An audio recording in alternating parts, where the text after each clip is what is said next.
Bloody Mary की कहानी। England की राजगद्दी साल 1509 से लेकर 1547 तक हेनरी के हाथों में हुआ करती थी। राजा हेनरी की कई पत्नियां और एलिजाबेथ व मैरी नामक दो बेटियां थीं। इनमें से मैरी राजा की पहली पत्नी की बेटी थी। राजा हेनरी को मैरी ज़्यादा पसंद नहीं थी, इसलिए वो उसके साथ बुरा व्यवहार करते थे। मैरी महल के नौकरों के साथ महल का काम करती थी। अगर मैरी कुछ कह भी दे तो राजा उसकी कोई बात नहीं मानते थे। सन 1547 में जब राजा हेनरी की मौत हो गई तो प्रजा की इच्छा अनुसार 16वीं शताब्दी के दौरान हेनरी की पहली बेटी मैरी को इंग्लैंड की राजगद्दी दे दी गई। वह इंग्लैंड की रानी बन गई। उस समय इंग्लैंड के हालात बहुत अच्छे नहीं थे। इंग्लैंड कैथोलिक और प्रोटेस्टेंट इन दो धर्मों के बीच में बंट गया था। उस समय दोनों धर्मों के लोग में बीच जंग छिड़ी हुई थी।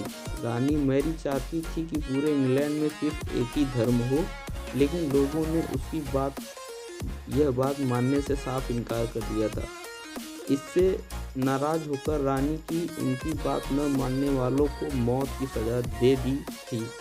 वह ऐसे लोगों को जिंदा भी जला देती थी। रानी मैरी की इस क्रूरता की वजह से इंग्लैंड के लोग उससे नफरत करने लगे।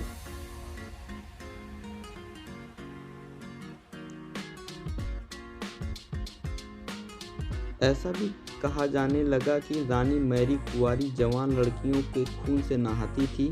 उसका मानना था कि उनके खून से नहाने के वह ज़्यादा दिनों तक जवान रह सकती है। कुछ सालों बाद रानी मैरी ने शादी कर ली और कुछ समय बाद इंग्लैंड में एक खबर आई कि रानी मैरी गर्भवती है और जल्द ही उनके राज्य को उनका नया राजा भी मिल जाएगा।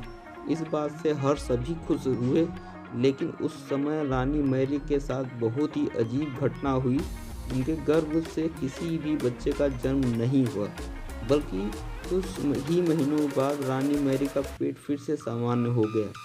वहाँ के ओझा लोग ने अपने तंत्र विद्या से बताया कि रानी मैरी के गर्भ में कोई बच्चा नहीं, बल्कि एक भूत आकर निवास करता है।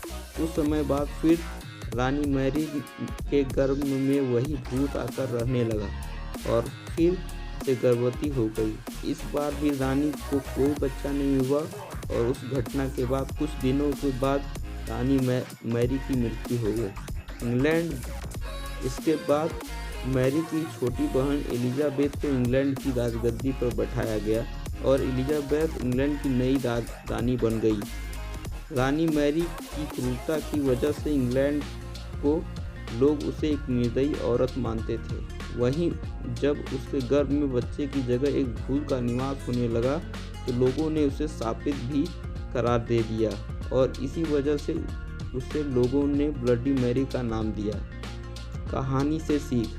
ब्लडी मैरी की कहानी हमें यह सीख देती है कि अपने निजी विचारों व सोच को लेकर दूसरे लोगों पर दबाव नहीं बनाना चाहिए। शांति और करुणा से लोगों का ख्याल रखना ही मनुष्य का धर्म होता है। दोस्तों, ये कहानी आपको कैसी लगी मुझे कमेंट बॉक्स में बताइए और ऐसे ही कहानियों के लिए ये चैनल सब्सक्राइब जरूर कीजिए और ये वीडियो अगर आपको अच्छा लगा है तो अपने दोस्तों में शेयर करिए और लाइक करना ना भूलिए। धन्यवाद।